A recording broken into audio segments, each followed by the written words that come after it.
अध्यक्ष महोदय, यांनी माननीय मंत्री महोदयांनी दिलेल्या उत्तरावर आम्ही समाधानी आहोत. ऐकून घ्या त्यांचं ऐका. अध्यक्ष महोदय, माझा विषय याच अनुषंगाने आहे की अवैध दारूच्या विषयामध्ये मी अध्यक्ष महोदय मागच्या सरकारमध्ये एक लक्षवेधी मांडली होती, आत्ताच्या काळामध्ये एक लक्षवेधी मांडली, 2 लक्षवेधी झाल्या.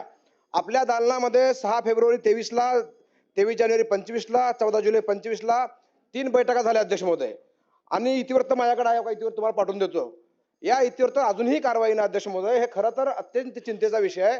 ग्रामीण भागातल्या प्रत्येक आमदाराचा हा विषय, माझा एकट्याचा नाही आहे. हा विषय सामाजिक आहे. हा विषय अध्यक्ष महोदय ग्रामीण भागातल्या आमदारांना विचारा, त्यांना रोज काय त्रास होतोय. कुठे गेलं तर आमच्या महिला भगिनी आमच्या दारूबद्दल विचारतात. अध्यक्ष महोदय, आपण लाडक्या बहिणी म्हणतो, लाडक्या बहिणीचं दुःख जे काय असेल तर अवैध दारूवर आळा घालण्याचं दुःख आहे. अध्यक्ष महोदय, दुरुस्ती करण्याची आवश्यकता आहे. आपण बैठक घेतली, आपण निर्देश दिले एक्साइज डिपार्टमेंटला, फूड अँड ड्रग्सला, होम डिपार्टमेंटला. आपण अध्यक्षांनी निर्देश देऊन सुद्धा काय होत नसेल अध्यक्ष महोदय, तर हे चिंतेचा विषय आहे अध्यक्ष महोदय. अध्यक्ष महोदय, आपण निर्देश दिलेले आहेत तरी काय होत नाही, हा चिंतेचा विषय अध्यक्ष महोदय, चिंतेचा विषय आहे. महोदय, पुन्हा सदस्यांना सांगतो, प्रत्येक गोष्टीत लाडकी बहीण आणू नका, लाडक्या बहिणीच्या विरोधात जाऊ नका, घरी बसावं लागेल. प्रत्येक गोष्टीत लाडकी बहीण, लाडक्या बहिणींचे पैसे चालूच राहतील, ती योजना सुरूच राहील.